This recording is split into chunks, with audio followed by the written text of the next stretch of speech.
मेरे पिछले 4-5 सालों की ये लर्निंग तो है दैट अगर मार्केट में आपको पैसा बनाना है तो आपको कभी कभी ऐसा टाइम होता है जहाँ पे आपको कैपिटल पे एक रिस्क लेना चाहिए। और अभी वही टाइम है मार्केट का। मैं आपको लॉजिक भी बताऊंगा, मैं आपको बताऊंगा मैं ऐसा क्यों बोल रहा हूँ। बट उससे पहले ना आपको मैं थोड़ा एक कॉन्टेक्स्ट देता हूँ। आई हैव सीन पीपल जिन्होंने जिनकी एनालिसिस बहुत अच्छी होती है, जिनकी मोस्ट ऑफ द चीज़ें मार्केट में परफेक्ट होती है, एक स्ट्रैटेजी भी होती है, बैक टेस्टेड डेटा होता है, कॉन्फिडेंस होता है, सभी चीज़ें होती है। बट वो ईयरली या फिर मंथली बेसिस पे वो पैसे मार्केट में नहीं बना पाता है, right. And the reason is very simple, उनमें वो गट्स ही नहीं होता है। जब मार्केट आपको अपॉर्चुनिटी दे रही है तो आप उसमें उसको रिस्क लेके उसको मोनेटाइज कर पाओ। एंड उसके वजह से वो कभी पैसे नहीं बना पाते हैं। एनालिसिस वाइज सभी चीज़ें वो दूसरे को बता देंगे तो स्टॉक मूव कर जाएगा and everything fall to its place, but वो खुद पैसा नहीं बना पाता है। मैंने कल एक रील बनाया था, वो मैं आपको दिखाता हूँ। वो रील क्या मैंने पोस्ट करा है अपने इंस्टाग्राम पे, और उसके बाद हम बात करते हैं मैं भी ऐसा क्यों मैंने प्लान करा था कि I am going to take 2% risk on my capital. और अगर मेरी एनालिसिस या फिर मेरा जो प्रोजेक्शन है वो अगर सही होता है तो I am going to make around 7-8% on that, right. तो पिछला वीक जो था वो उतना कुछ खास नहीं था, मार्केट वॉज कमिंग डाउन तो काफ़ी स्टॉप लॉस भी हिट हुए और ओवरऑल 85% मैं कैश में था। अब मैं आपको बताता हूँ वो रील कौन सी है and then we will move to the chart, और स्टॉक्स भी हम देखेंगे साथ में। मैं आपको लास्ट में 3 स्टॉक भी शेयर करूँगा अभी कौन से मेरे वॉच लिस्ट में है और मैं किस में प्लान कर रहा हूँ, राइट। स्टार्ट करते वीडियो को। तो सबसे पहले मैं आपको दिखाता हूँ, राइट, कौन सी रील मैंने रात में कल पोस्ट करा था। ये रील मैंने पोस्ट करा था, आप इसको सुनना आप चाहेंगे। मार्केट में पैसा बनाते हो और आपको इस ये सब सिनेरियो में छोटा सा रिस्क आपको कैपिटल पे लेना चाहिए। मैं अपने कैपिटल का एक बहुत छोटा सा अराउंड 2% का रिस्क ले रहा हूँ, राइट। एंड उसके ऊपर अगर मेरी प्लानिंग सही जाती है तो आई मेक अराउंड ये मैंने कल रील पोस्ट करा था। मैं आपको बताता हूँ मैंने ऐसा क्यों पोस्ट करा था and why I am confident enough to take small risk on my capital. I am ready to lose that. अगर मैं लूज़ करता हूँ तो मेरे प्रॉफिट्स में से जाएगा, but if I gain I be good at the end of the year. मैं एक अच्छा प्रॉफिट बना लूँगा अपने कैपिटल पे। अब मैं आपको दिखाता हूँ। सबसे पहले तो मैं जिस इंडेक्स में ट्रेड करता हूँ that is basically CNX 500 small cap mid cap stocks में, उसमें मैं ट्रेड करता हूँ, राइट। अब मैं आपको इसको वीकली टाइम फ्रेम पे अगर मैं दिखाऊँ तो अगर आप देखोगे तो यहाँ से जब ये मार्केट ये धीरे धीरे जब इंक्रीज़ ऊपर होना शुरू हुआ था तो अब लोगों को सभी लोगों को मार्केट में लग रहा होगा कि यार अब तो ये नेक्स्ट हाई लगाने वाला है। नेक्स्ट हाई ये ऑलमोस्ट अपने यहाँ से रिकवर कर है and now market is going to make a new move. सभी लोग यही बात कर रहे थे। निफ्टी ने एक न्यू टाइम हाई भी लगाया था, तो काफ़ी सभी लोगों के मन में वो एक बुल रन स्टार्ट हो गया, बुल रन स्टार्ट हो गया वाला प्रोजेक्शन आने लगा था। एंड यू नो कि जब सभी हम सभी लोग जब जो एक्सपेक्ट करते हैं मार्केट से वो मार्केट कंप्लीटली अपोजिट करता है, सो दैट हम फंसें और बड़े प्लेयर्स उसमें पैसे बनाएं। तो वही सिंपल लॉजिक था मेरा यहाँ पे साइकोलॉजी के बेस पे कि यार ये लेवल पे जब मार्केट इसके ऊपर निकल रहा था तो सभी लोग बोल रहे थे न्यू टाइम हाई लगाएगा, ऑल टाइम हाई लगाएगा, मार्केट एक अच्छी बुल रन आएंगी, फिर से सारे स्टॉक्स मूव करेंगे। और आप एक चीज़ सोचो, जब सभी लोग खरीद रहे हैं, राइट, तो वहाँ पे कोई तो है जो बेच भी रहा है। और जब सभी लोग खरीदते जा रहे हैं, मतलब एक टाइम पे ऑब्वियसली लोग कितना ही खरीदेंगे। कोई तो होगा जिसने जो ऑलरेडी नीचे में पहले से खरीद के रखा होगा, वो प्रॉफिट बुक करेगा और वहाँ से मार्केट नीचे आएगा। सेम वही चीज़ हुआ, राइट। और जिन्होंने अब अगर लेट से वहाँ से मार्केट को एक न्यू हाई लेके जाना है या फिर एक न्यू रैली लेके जाना है, तो कुछ लोगों को सबसे पहले मार्केट नीचे लाके एक बड़े क्वांटिटी में उन्हें पोजीशंस भी तो खरीदने होंगे। That is what I was trying to tell you. यहाँ पे अगर देखोगे अब मार्केट जब ऊपर जा रहा था तो सभी लोग हम ये प्रोजेक्ट कर रहे थे कि मार्केट अब ऊपर जाएगा, this might be a next bull run. Market क्या करता है, कंप्लीटली शॉक हमें करता है। पिछले 2-3 दिनों से अगर देखोगे तो ऐसा कुछ खास कोई ग्लोबल रीज़न भी नहीं है, उसके बावजूद मार्केट ऑलमोस्ट 3 से 4% करेक्ट हो गया है, राइट।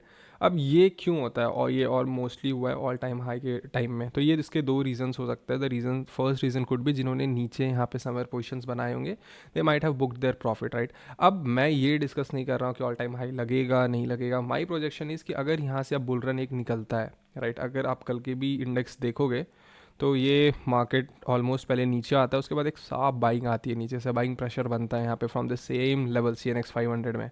और आज ऑलमोस्ट ये साइडवेज है, सेम कल के जहाँ पे ओपन हुआ था वहीं पे आ चुका है। But what I am trying to tell you is कि ये जो नीचे आया है, राइट, मार्केट पिछले कुछ दिनों में, दिस माइट बी जस्ट कि हमें अपनी पोजीशन से निकाले और बड़े प्लेयर्स जो है वहाँ पे पोजीशंस बनाए, राइट। एक सेलिंग डर क्रिएट करते पहले तो हमें क्या किया गया, एक होप बेचा गया कि market knew all time high जाएगा, तो हम सभी ने पोजीशंस बनाए। अब वहाँ पे जिन्होंने पहले से बना रखा था उन्होंने अपनी प्रॉफिट बुक की, तो मार्केट वहाँ से नीचे आया। तो अब अगर नीचे आ रहा है और अगर अब मार्केट को यहाँ से एक न्यू हाई बनाना है, राइट, तो माई लॉजिक इज़ वेरी सिंपल। यहाँ पे जिनके भी स्टॉप लॉस उड़े होंगे सभी ने अपने पोजीशंस को एग्जिट किया होगा और बड़े प्लेयर्स ने ऑलमोस्ट यहाँ पे अपने पोजीशंस बना लिए होंगे। तो what my planning is like कि मार्केट अगर यहाँ पे, जैसे कल भी मैंने रील में बोला था, अगर यहाँ पे मुझे कहीं पे एंट्री मिलता है और इसके बाद अगर मार्केट मूव इसके ऊपर मूव करता है, माई लॉजिक इज़ वेरी सिंपल, अगर यहाँ पे कुछ एंट्री मिलने के बाद मार्केट मूव करता है then I would take the risk, उसके अलावा मैं रिस्क नहीं लूँगा अपने कैपिटल पे। तो ये मेरा लॉजिक अगर यहाँ से निकलता है तो माई प्रोजेक्शन इज़ कि यहाँ पे जितने भी बायर्स होंगे वो ट्रैप हो गए होंगे, अपनी पोजीशंस हटा दिए होंगे, और यहाँ पे एक बार फिर से जब ऊपर निकलना शुरू होगा तो काफ़ी लोग फिर से पैनिक बाइंग करेंगे, जिसके कारण एक डिमांड क्रिएट होगा, जिसके कारण प्राइस शूट अप करेगी। तो these were the my logics, ये था मेरा लॉजिक, मैं क्यों प्लान कर रहा हूँ और मेरी प्लानिंग क्या है मार्केट को लेके। Now moving back to the कौन से स्टॉक्स हैं, पहले हम देख लेते हैं जो लास्ट वीक मैंने शेयर करा था वो स्टॉक को कैसा परफॉर्म किया है, उसके बाद we are going to talk about 3 stocks जो अभी मेरे वॉच लिस्ट में है फॉर दिस वीक, राइट। मैंने एक स्टॉक शेयर करा था अनुपम रसायन, ऑलमोस्ट अगर आप मेरे बाइंग प्राइस से देखोगे तो this is around 8% up. Craftsman में अगर देखें तो हमारी एंट्री ही ट्रिगर नहीं हुई थी इसमें। ABDL में अगर देखें तो सेम, इसमें हमारी एक छोटा सा स्टॉप लॉस हिट हुआ था। तंगम में अगर आप देखोगे, तंगम में भी ये ऊपर हुआ था, अकॉर्डिंग टू आवर रूल्स हमारी इसमें एंट्री ट्रिगर नहीं हुई थी।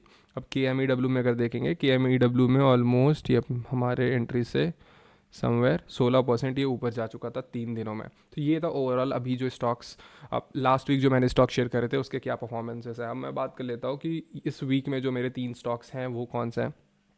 अभी जो मैंने अच्छे से एनालाइज नहीं किया, make a separate video on that कि कौन से स्टॉक्स मेरे अभी वॉच लिस्ट में हैं, बट एक ओवरव्यू अगर मैं दूँ कौन से स्टॉक्स अभी मेरे वॉच लिस्ट में, तो there are 3 stocks, South Bank, Hind Copper and IMFA, right. ये 4 स्टॉक है जो कि मेरे वॉच लिस्ट में है। The only point of concern with this stock is ये रेड कैंडल, ये जो बहुत बड़ा स्ट्रॉन्ग रेड कैंडल फॉर्म हुआ है, अगर ये यहाँ पे नहीं होता तो I would be very in a good confidence to buy this stock, but ऐसा कोई यहाँ पे वॉल्यूम्स नहीं है। मतलब वॉल्यूम्स अगर देखोगे तो रेड कैंडल में से कोई बड़ा वॉल्यूम्स यहाँ पे कुछ खास है नहीं, और इसके पहले भी इस स्टॉक का नेचर है दैट रेड कैंडल्स बड़े बड़े फॉर्म होते हैं इसमें। My logic, my analysis is simple for this stock, अगर ये समवेयर इसके ऊपर निकलने का ट्राई करता है इस लेवल के ऊपर, तो I would start, not so confident, but I would start making small entries, small quantities, right.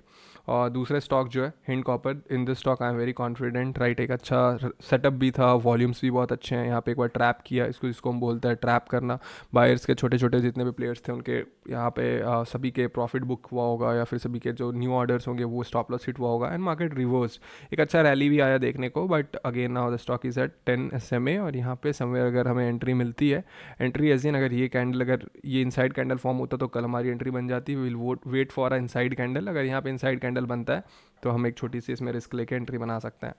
Third stock is IMFA, right. Again very good setup, volumes अच्छे हैं, सभी चीज़ें अच्छे। Coming to my entry and exit, तो I am planning somewhere कि ये जो supply zone है इसके ऊपर जो ब्रेकआउट एक मोमेंटम आएगा, I need to try capture that. तो यहाँ पे ऑलमोस्ट ये इनसाइड कैंडल फॉर्मेशन स्टार्ट हो गए हैं। लेट्स वेट फॉर टुमारो, अगर कल निकलता है with a good volumes in first 5-10 minutes तो विल प्लान द स्टॉक। तो दीज वर द 3 स्टॉक्स जो भी मेरे वॉच लिस्ट में है। इसके अलावा जो भी लाइव अपडेट्स होंगे रिलेटेड टू स्टॉक्स, सभी चीज़ें मैं आपको इंस्टाग्राम स्टोरी के थ्रू शेयर करते रहूँगा। So make sure you don't miss that, and till then take care, bye bye, all the best.